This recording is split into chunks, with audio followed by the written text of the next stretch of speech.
let me take you on a journey back in time.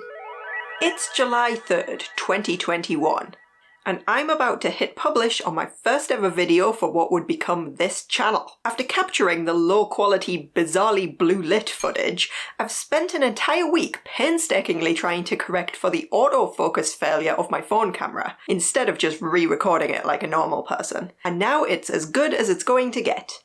Which, to be clear, is not good. I am terrified.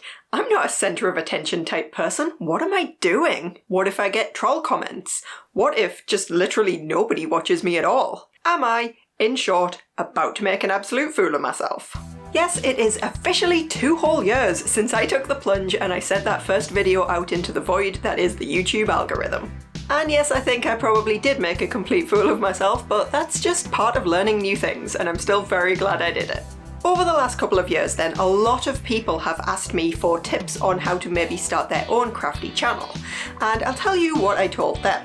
Most of the basics are going to be exactly the same regardless of what niche your videos are in, so there are tons of videos on how to get started with a YouTube channel. But there are some intricacies that come with being in the crafting or making niche, and since the channel has hit such a nice, pleasingly round milestone this week, I thought it was as good a chance as any to reel them off. Here are some amount of things that nobody tells you when you start a crafty YouTube channel. Firstly, I think everyone knows that starting a completely new thing like video creation is a lot of work. Unless you're coming into this with a relevant background, you're probably going to need to pick up a lot of new skills before you'll really be happy with the content you're putting out. And this is of course true when you're making videos on any topic.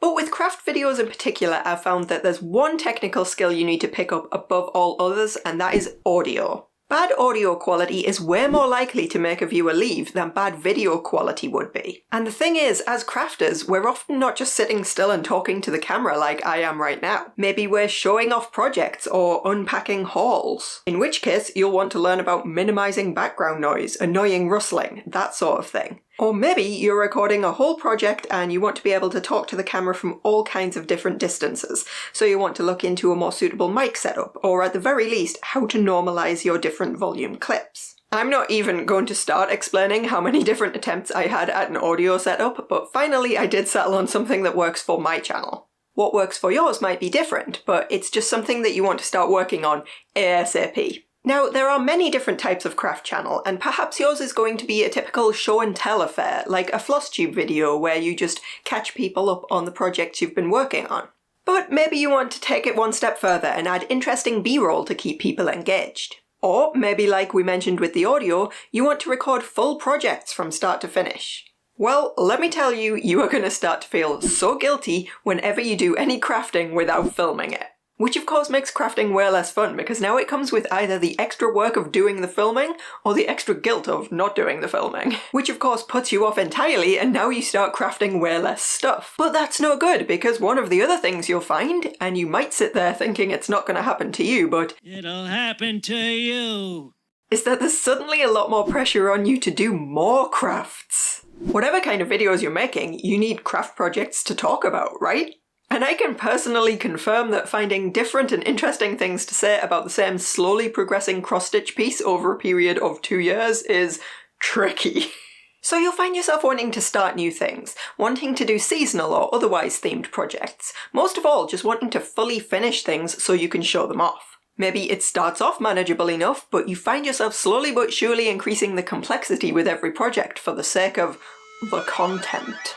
It's also difficult to make progress with long-term projects because you always want something you can post to social media, and you don't necessarily want to post spoilers of something long-term that you were saving for a future video. So then you find yourself working on a more immediate project so that you have something to post, but then you find you're not actually making progress on the project for that future video.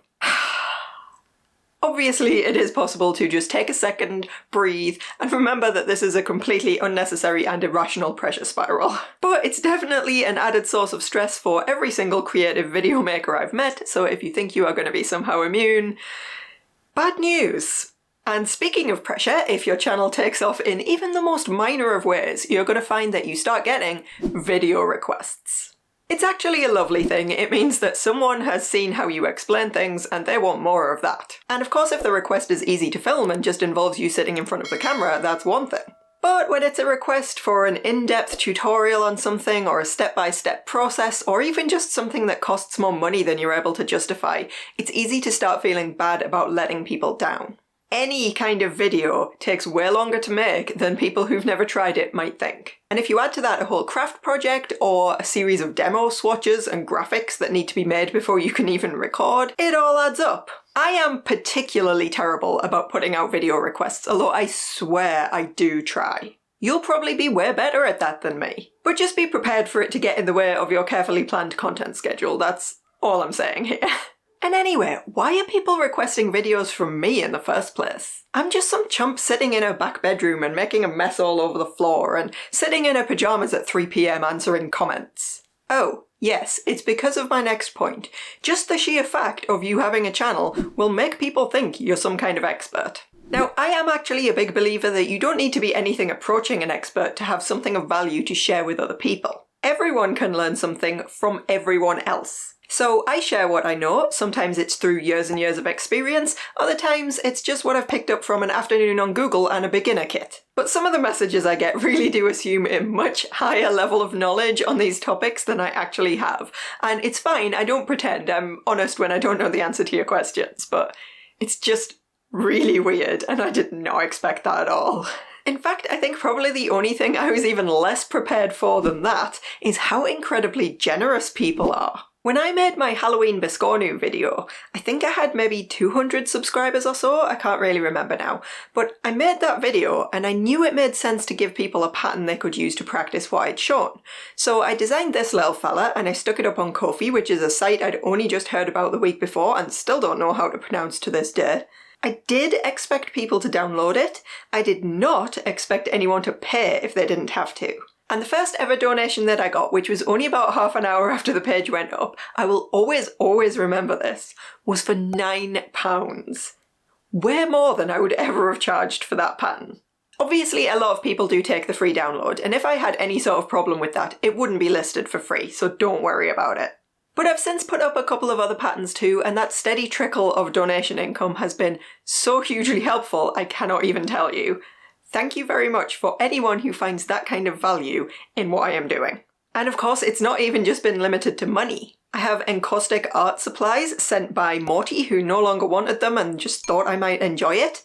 I recently received way more Q-snaps than I know what to do with from Stitching Liz, who again just didn't have a use for them and thought I might like them. And then, remember when I recorded that caterpillar cross-stitch video a few weeks ago and I was really excited to get my first ever washi tape?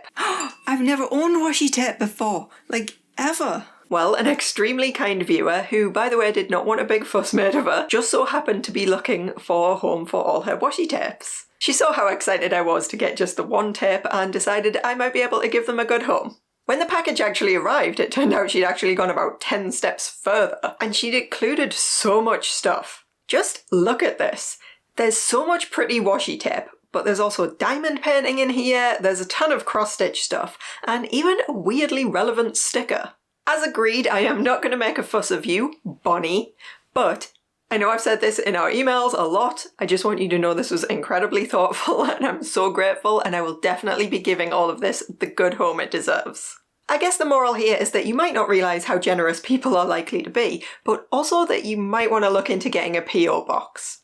And since we're vaguely on the topic of meeting new people, one unexpected side effect is that you might get involved in different areas of your craft that you would never have really even known about.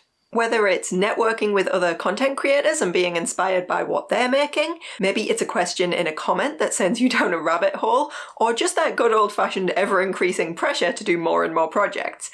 I have definitely found that I've emerged from my crafty comfort zone a lot more since starting this channel. For example, I watch a lot of floss tubers and they were showing off these huge, intricate full coverage pieces, which I'd never done before, but I'd always kind of wanted to. I was just a bit scared. So that gave me the push I needed to order the one I'd been eyeing up, and now we're a year and a half in and I'm absolutely loving it. I'll watch a channel that is mostly about sewing but takes a detour into leathercraft, and suddenly, despite never having an interest in that before, I desperately need to get my hands on a vegan alternative and give that a whirl. Honestly, enablers everywhere. So yes, as you might have gathered, between the extra pressure to craft more and the from all sides enabling that you will pretend that you don't like but you'll secretly really love, your craft budget is about to explode. Mine is honestly still pretty low compared to most, but it's also a lot higher than it would be if I didn't need to constantly feed the video machine. I have been kind of off my game this year so far in terms of filming actual projects, and I think the reasons for that are pretty obvious, but I've been planning out the rest of the year and oh, my poor wallet. Thankfully, that generosity thing I mentioned earlier, all of those donations go towards buying cool stuff for the channel, so I guess it kind of all works out in the end. Alright, admittedly, this one might be more of just a me thing. But starting a channel where you show yourself actually doing crafts, or even just holding things up close to the camera, makes you really self-conscious about your hands. Look, I'm a nail biter. I have been a nail biter since I developed teeth, and I don't think anything is going to change that at this point, although I keep trying, and sometimes I have a small amount of victory, but I do always relapse in the end. And I'm not talking a minor amount of chewing that just leaves you with short nails here. I'm talking if I showed you, it would need to come with a content warning for gore. Plus all the associated skin picking, the ragged cuticles. Honestly, if it's a bad hand habit, I have it. Right now, you might notice I'm wearing a plaster over my ring fingernail because this one is always the worst for whatever reason, and I'm just trying to break the cycle before we go on holiday in August. So yeah, showing my hands in videos is kind of tricky for me. I actually thought when I started the channel that it might be good motivation to stop once and for all, but that's not been the case, and if anything, it just makes me more mad at myself when I catch myself doing it. Still, I'm not going to give up, I'm going to keep trying to quit, and in the meantime I just have to pencil in extra prep time for videos where you're going to see my hands. I put false nails on because you do not want to see the reality. I also get like calluses and things from the various crafts, I'm sure we're all no stranger to that. But yeah, sometimes I just see these videos with perfectly manicured nails and beautiful hands and I just think, what am I doing? I am not fit for TV. To sum up then, prepare to look at your own hands in an entirely new and not entirely flattering way. Okay, so when I wrote the outline of what points to bring up in this video, I noticed that a lot of them are pretty negative.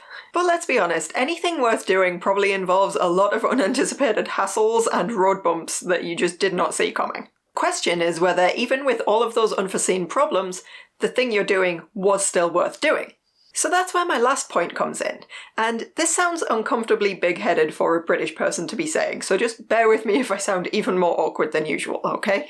But in the process of making crafty videos, you will start to hear from people who you've actually helped, or inspired, or just given new self-belief and motivation. You may put out a video full of tips that, from your point of view, are super basic and everyone probably knows. But no, somebody out there hasn't heard those tips before. They can totally benefit from your video, and one day they might even reach out to say thank you.